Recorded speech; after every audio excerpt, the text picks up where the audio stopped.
एक बार क्वेश्चन पढ़ ले रहे हैं। लिखा हुआ है during the transition of electron from state A to state C of a Bohr atom the wavelength of emitted radiation is 2000 angstrom. ठीक है, इलेक्ट्रॉन का ट्रांजिशन हो रहा है भाई, कहां से कहां ट्रांजिशन हो रहा है, स्टेट ए टू स्टेट सी। तो इलेक्ट्रॉन ए से सी में आ रहा है और उस दौरान जो इलेक्ट्रोमैग्नेटिक वेव निकल रहा है उसका वेवलेंथ दे दिया गया कितना हम लोगों को, 2000 एंगस्ट्रॉम दे दिया गया। क्लियर ना।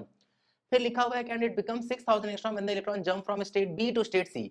अब भाई 6000 हो जा रहा है मतलब लैम्डा बढ़ गया, लैम्डा बढ़ गया मतलब एनर्जी का डिफरेंस घट गया होगा। इसका मतलब ये बात कंफर्म है कि बी यहाँ कहीं बीच में होगा।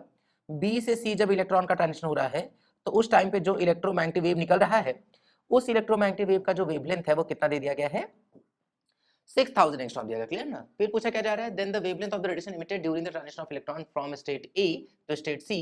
जब इलेक्ट्रॉन ए से सी सॉरी ए से बी ना ए से बी में जा रहा है तो उस दौरान जो इलेक्ट्रोमैग्नेटिक वेव निकलेगा उसका वेवलेंथ कितना होगा, यही प्रश्न है। क्लियर ना। शुरुआत करते हैं भाई। एक बात तो हम लोगों को कंफर्म पता होना चाहिए कि जो एनर्जी का डिफरेंस है वही एच सी बाई लैम्डा या फिर एच न्यू के फॉर्म में निकल रहा होता है, यही है हम लोग की कहानी। क्लियर ना। तो अगर हम लोग इस हिसाब से अप्रोच करें तो हम लोग को दिखना चाहिए कि ई ए माइनस ई सी लिखे, अगर ई ए माइनस ई सी का वैल्यू क्या होगा, एच सी बाई 2000, तो एच सी बाई में 2000। क्लियर।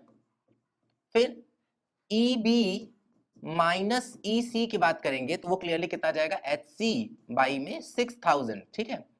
फिर अगर हम लोग इन दोनों को इक्वेशन 1 और इक्वेशन 2 ध्यान देते हैं एक बार, अगर हम लोग इन दोनों को डिफरेंस मतलब वो कर दे, सब्ट्रैक्ट कर दे तो 1 माइनस 2। अगर हम लोग सब्ट्रैक्ट करेंगे, देखो ई ए माइनस ई सी पहले से ही चल रहा है, माइनस ई बी प्लस ई सी होगा तो ई सी कटा और यहाँ पे माइनस ई बी आ जाएगा, मतलब ये आ जाएगा कितना, ई ए माइनस ई बी। डिफरेंस यहाँ भी लिए हैं तो एच सी कॉमन ले लेते हैं। हम कह रहे हैं एच सी क्या, एच सी बाई 2000 ही कॉमन ले लेते हैं। तो यहाँ क्या बचेगा 1, यहाँ बचेगा 1/3 और ई ए माइनस ई बी ही नए वाले एच सी बाई लैम्डा के बराबर कर सकते हैं। तो अगर हम इसको लिख दे क्या, एच सी बाई में लैम्डा, नया वाला जो भी पता लगाना है H C by lambda dash कर लेते हैं, इक्वल 3 1 जा 3, 3 माइनस 1 कर लेंगे तो 2 आ जाएगा, 2 से ये कटेगा तो यहाँ पे बचेगा 1000 और 3 का मल्टीप्लाई कर लेंगे तो क्लियरली कितना आ जाएगा, एच सी बाई में 3000 angstrom. Clear. H C cut जाएगा, जो लैम्डा का नया वाला वैल्यू आ जाएगा वो आ जाएगा क्लियरली कितना, 3000 एंगस्ट्रॉम। पहले ये कैलकुलेशन समझ में आ रहा है कि नहीं, कैसे किए हम, एलसीएम लिए हैं भाई, 3 1 जा 3, 3 माइनस 1 करेंगे तो 2/3 आ जाएगा, 2 2 कटा तो 1000 बचा, 3 से गुणा कर लेंगे तो 3000 हो गया। तो नया वाला जो लैम्डा होगा वो कितना हो जाएगा, 3000 एंगस्ट्रॉम। मतलब कि जब इलेक्ट्रॉन का ट्रांजिशन ए से बी में होगा तो उस टाइम पे जो लाइट निकलेगा, जो इलेक्ट्रोमैग्नेटिक वेव निकलेगा उसका वेवलेंथ कितना होगा, 3000 एंगस्ट्रॉम होगा। क्लियर है ना।